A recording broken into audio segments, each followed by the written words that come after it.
Hello' friends, আপোনাক সকলোকে মোৰ অন্যটি ভিডিঅ'লৈ স্বাগতম জনাইছোঁ। আজি মই লৈ আহিছোঁ অসমৰ এগৰাকী জনপ্ৰিয় অভিনেতা দীপাংকৰ ৰয়ৰ বিষয়ে। দীপাংকৰ ৰয়ে বৰ্তমান কি কৰি আছে, তেওঁ ঘৰ ক'ত, তেওঁ শিক্ষা জীৱন কেনেদৰে আৰম্ভ কৰিছিল আদি সকলোবোৰ কথা এই ভিডিঅ'টোৰ জৰিয়তে জানিব পাৰিব।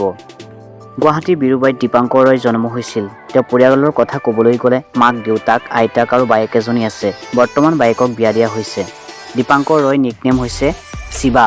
দীপাংকৰ ৰায়ে গুৱাহাটীৰ হেপী চাইল্ড স্কুলৰ পৰা শিক্ষা জীৱন আৰম্ভ কৰিছিল আৰু তাৰ পাছত গুৱাহাটী কমাৰ্চ কলেজৰ পৰা HS পাছ কৰে আৰু গ্ৰেজুৱেশ্যন কমপ্লিট কৰে কলকাতাৰ পৰা।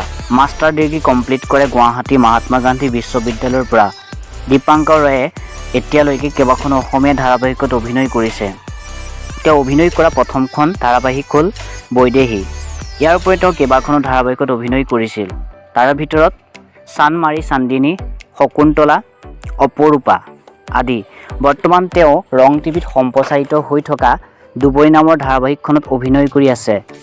দীপাংকৰ ৰয়ক যদি ভাল লাগে তেনেহ'লে ভিডিঅ'টো এটা লাইক কৰি দিব আৰু আগলৈও অসমীয়া ধাৰাবাহিকসমূহৰ লগতে অসমীয়া অভিনেতা বা অভিনেত্ৰীসমূহৰ বিষয়ে জানিব বিচাৰিলে মোক কমেণ্ট কৰি জনাব আৰু লগতে চেনেলটো ছাবস্ক্ৰাইব কৰি দিব।